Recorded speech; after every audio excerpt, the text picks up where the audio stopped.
મોહ જે છે એ આપણને ક્યાં ફસાવી શકે.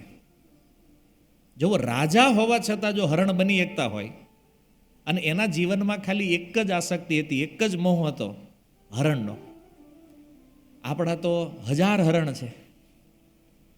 આને તો એક હરણ બાંધ્યું ને આ દશા થઈ ગઈ. આપણે ઈચ્છા જ હરણ છે ને. આપણી ઈચ્છાઓ કેટલી છે, આપણો મોહ ક્યાં લાગેલો છે.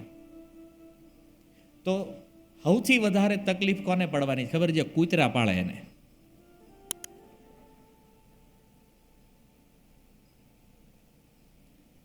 આ બહુ અઘરું છે. આ શાસ્ત્રોમાં બિલકુલ મનાઈ કરી છે, કૂતરાનો સ્પર્શ પણ ન કરવો જોઈએ. કૂતરાને સ્પર્શ કર્યા પછી પહેર્યા કપડે સ્નાન કરવું જોઈએ, નહીતર એ વ્યક્તિ જ્યાં સુધી સ્નાન નહીં કરે અશુદ્ધ ગણાય. શાસ્ત્ર વિધિ છે. આવું એકવાર મેં પહેલાં કીધું કથામાં. એક ભાઈએ કીધું તો તમે તો જીવ દયા નથી તમારામાં. યાર મેં કીધું ભાઈ કૂતરાને રોટલો નીરો તમે એમાં કાંઈ ના નથી પાડી. તો કૂતરું આવતું હોય આંગણે તો એક રોટલી આપી દો તો એ વયું જાય પાછું. પણ એને ઘરમાં લાવવાનું, બેડ ઉપર બેહારવાનું, ગાડીમાં ફરાવવાનું.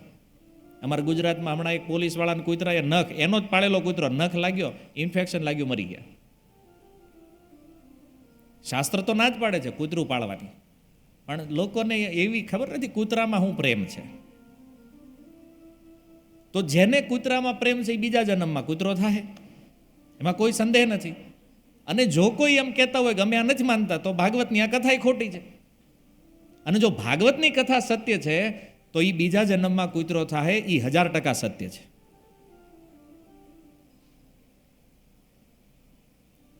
મા બાપને નથી રાખતા, કૂતરા રાખે.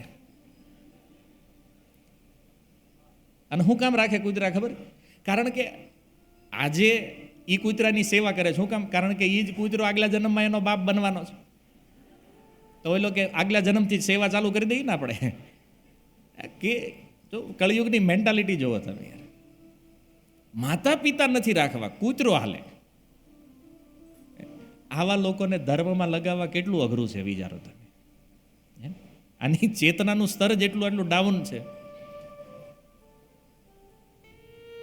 ગોસ્વામીજી કહે છે, મોહ સકલ વ્યાધિન કર મોલા, મોહ સકલ વ્યાધિન કર મોલા, મોહ સકલ વ્યાધિન કર મોલા, મોહ સકલ વ્યાધિન કર મોલા, તેહિ તે પુનિ ઉપજહિ બહુશૂલા.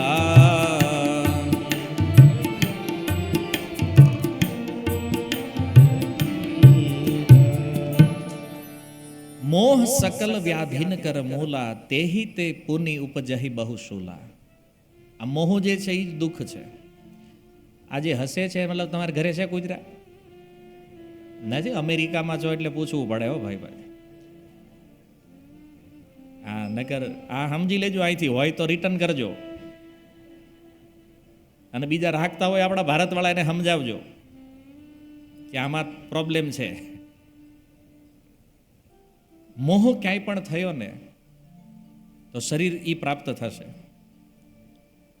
મોહ જ વારંવાર બંધનનું મૂળ છે. આ વારી ઘડી આપણે જે શરીરોમાં ફસાઈએ છીએ ને, અલગ અલગ પ્રકારના શરીરો પ્રકૃતિ આપે છે, એ મોહના કારણે છે. કોઈ વસ્તુ કે વ્યક્તિમાં થયેલો મોહ એ બીજા જન્મનું કારણ છે.